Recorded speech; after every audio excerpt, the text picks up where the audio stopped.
Hello बच्चों, आज हम कक्षा 9 के गणित के एक्सरसाइज 1.1 पढ़ेंगे। तो आइए देखते हैं इस एक्सरसाइज का पहला क्वेश्चन। तो इस एक्सरसाइज के पहले क्वेश्चन में पूछा गया है कि क्या शून्य एक परिमेय संख्या है। क्या आप इसे P/Q के रूप में लिख सकते हैं, जहां P और Q पूर्णांक हैं और Q नॉट इक्वल टू 0, यानी कि Q का मान 0 ना हो। तो सबसे पहले हम देखते हैं परिमेय संख्या क्या होती है। बच्चों, परिमेय संख्या वो संख्या होती है जिसे हम P/Q के रूप में लिख सकते हैं, P/Q के रूप में लिख सकते हैं, जहां Q नॉट इक्वल टू 0 हो, यानी कि ऊपर 0 हो सकती है, अंश में 0 हो सकती है, जो नीचे है बटे में जो संख्या होगी नीचे वो 0 ना हो। ठीक, तो उसे हम कहते हैं परिमेय संख्या। ठीक है, तो अब हम देखते हैं क्या शून्य को हम परिमेय संख्या के रूप में लिख सकते हैं। अगर हम 0 को 0/1 कर दें, या 0/2 कर दें, या 0/-3 कर दें, तो ये परिमेय संख्या होगी, क्योंकि ऊपर P का मान तो 0 है, Q का मान यहाँ पे 1 है, यहाँ पे 2 है, यहाँ पे -3 है। ठीक, और ये इसने कहा है कि Q का मान 0 नहीं होना चाहिए, P का मान 0 हो सकता है। तो इसलिए हम कह सकते हैं कि शून्य एक परिमेय संख्या है। तो हम इसका उत्तर ऐसे लिखेंगे, हाँ शून्य एक परिमेय संख्या है। क्यों है परिमेय संख्या? क्योंकि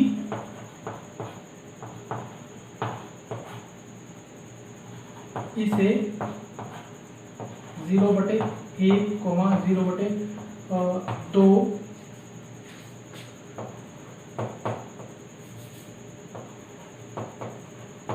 अर्थात P/Q के रूप में लिखा जा सकता है। ठीक है, जहां क्या है पास, जहां Q नॉट इक्वल टू 0 है। ठीक है, अगर आप इसमें देखोगे तो इसमें Q का मान यहाँ पे 1 है, यहाँ पे 2 है, तो Q का मान उसने कहा कि Q का मान 0 नहीं होना चाहिए। तो यहाँ पे हमारे पास भी Q का मान 0 नहीं है, तो इसलिए, और हम इसे P/Q के रूप में लिख सकते हैं। तो जो संख्या P/Q के रूप में लिखी जा सकती है उसे हम परिमेय संख्या कहते हैं। ठीक है बच्चों, नोट कर लीजिए आप इसे।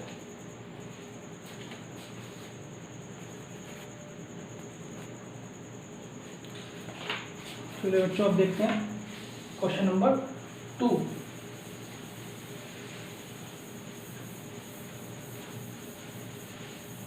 क्वेश्चन नंबर 2 में इसने कहा है कि 3 और 4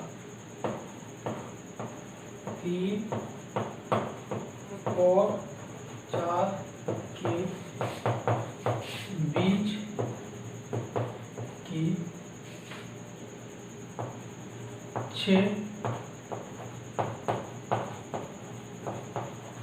परिमेय संख्याएं ज्ञात कीजिए। ठीक है बच्चों, इसने कहा है कि 3 और 4 के बीच की 6 परिमेय संख्याएं ज्ञात कीजिए। तो बच्चों, आपको पता होना चाहिए कि किन्हीं दो परिमेय संख्याओं के बीच में अनगिनत या हम कह सकते हैं अनंत परिमेय संख्या होती है। तो इसने हमें पूछा है कि 3 और 4 के बीच की 6 परिमेय संख्याएं ज्ञात कीजिए।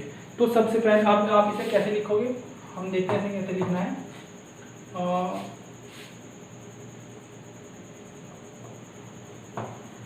हमें 3 और 4 के बीच की 6 परिमेय संख्या ज्ञात करनी है।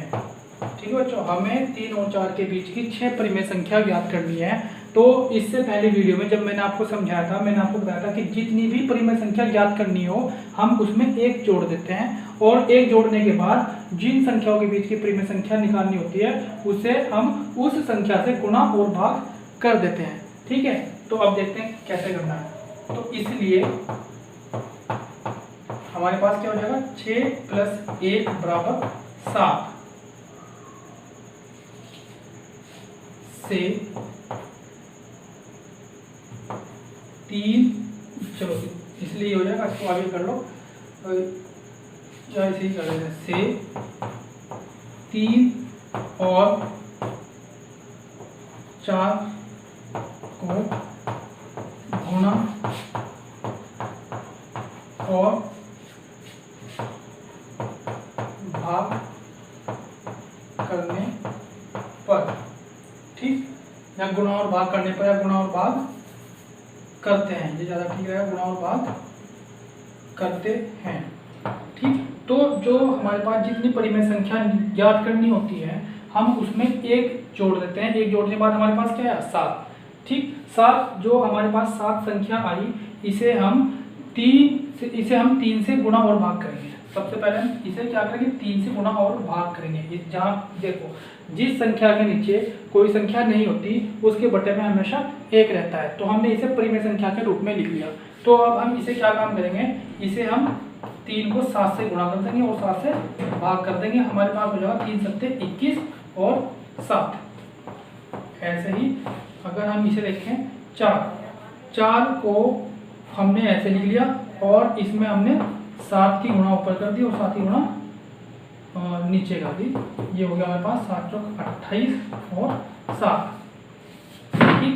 तो अब हम क्या काम करेंगे 27 21/7 और 28/7 के बीच की परिमेय संख्याएं ज्ञात कर लेंगे। तो अतः हम लिख देते हैं अतः 7/21 किसके बराबर था 3 यानी कि 7 21/7 तथा 4 यानी कि 28/7 के बीच की 6 परिमेय संख्याएं कौन कौन सी होंगी बच्चों 6 परिमेय संख्याएं। देखो हमें इसके बीच की निकाली ना 3 और इसकी यानी कि 21/7 और 28/7 की। तो हम क्या काम करेंगे, हम 21 से एक आगे से शुरू करेंगे, जैसे 22 नीचे 7 रहेगा कोमा 23/7 कोमा 24/7 कोमा 25/7 कोमा 27/7। तो हमें गिनती क्या पढ़नी है, गिनती जिस संख्या के बीच की निकालनी है उसे छोड़ के उससे आगे से गिनती शुरू करनी है हमें, और जो जिस तक निकालनी है हमें उससे एक पहले तक गिनती को लिखना है, ठीक। और जो नीचे संख्या होगी बटे में जो संख्या होगी वो सभी के नीचे एक जैसी समान संख्या होगी, ठीक। तो बच्चों अब देखते हैं हम कैसे हमने क्वेश्चन किया। तो हमने देखा कि हमें 3 और 4 के बीच की 6 परिमेय संख्या ज्ञात करनी है। तो 6 परिमेय संख्या ज्ञात करने के लिए हमने क्या काम किया, 6 में 1 जोड़ दिया और 1 जोड़ने के बाद हमारे पास जो 7 आया 7 को हमने 3 के अंश और हर में गुणा कर दी। 3 के अंश और हर में हमने अंश और हर में गुणा कर दी। गुणा करने के बाद हमारे पास आया 21/7।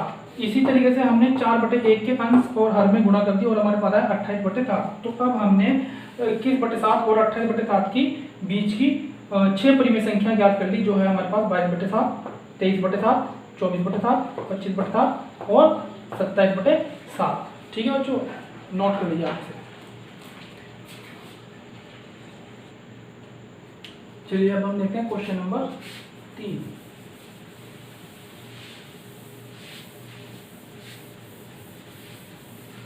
क्वेश्चन नंबर 3 में इसने हमें कहा है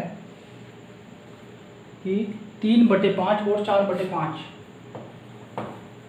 3/5 और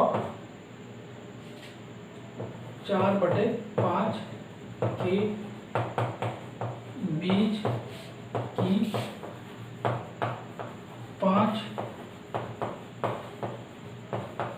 परिमेय संख्याएं ज्ञात कीजिए। तो बच्चों ये जो क्वेश्चन है ये भी ऐसे ही होगा जैसे हमने इससे पहले वाला क्वेश्चन किया। तो इस देखते हैं कैसे करना। तो इसमें सबसे पहले हम देखेंगे हमें कितनी परिमेय संख्याएं निकालनी है, ठीक। हम लिखेंगे कि चूंकि हमें 5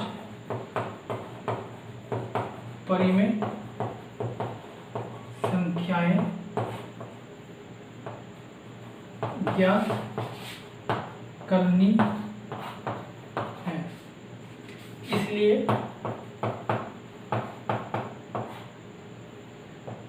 पाँच प्लस 1 बराबर 6। ठीक है, 6 से 3/5 और 4/5 के अंश और हर में गुणा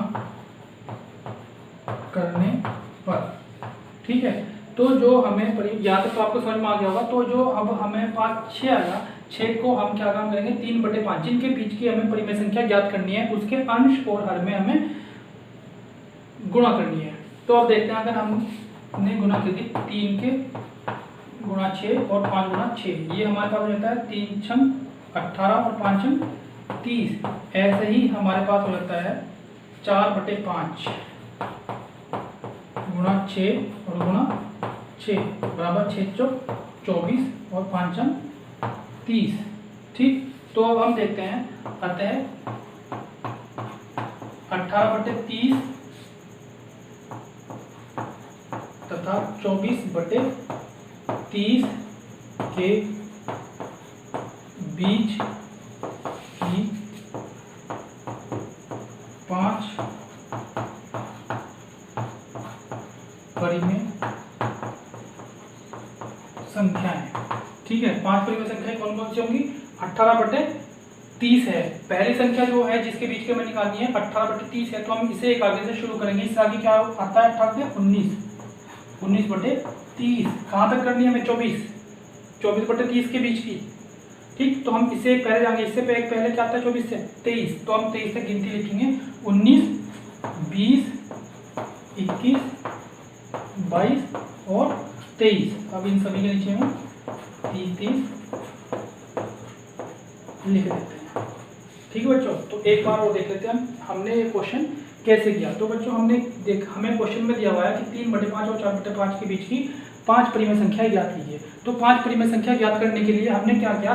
5 में 1 जोड़ दिया और 1 जोड़ने के बाद जो 6 आया हमने उसे 3/5 में 3/5 के अंश और हर में हमने गुणा कर दी। गुणा करने के बाद हमारे पास आया 18/30। ऐसे ही हमने 4/5 के अंश और हर में हमने 6 से गुणा कर दी, हमारे पास है 24/30। तो हमने 18/30 और 24/30 के बीच की संख्याएं लिख ली। ठीक, तो जो हमने ये संख्याएं लिखी यही 18/30 यानी कि 4/5 और 3/5 के बीच की 5 परिमेय संख्याएं हैं। ठीक है, नोट कर लीजिए।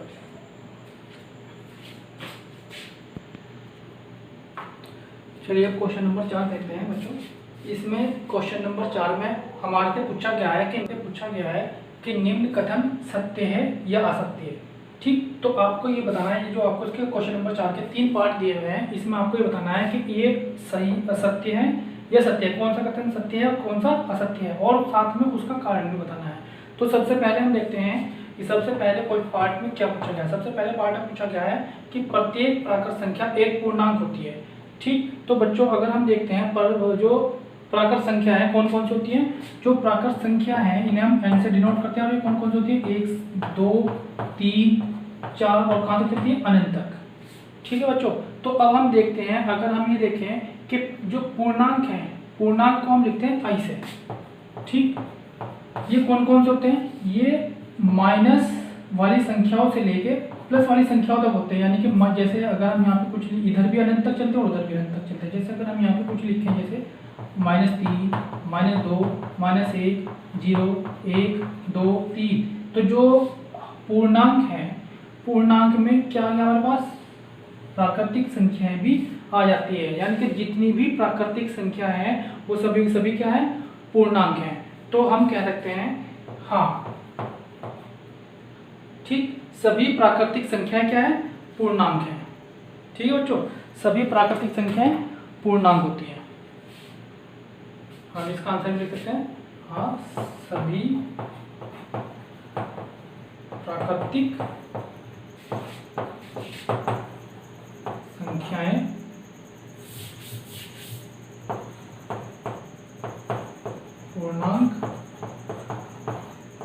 होती है।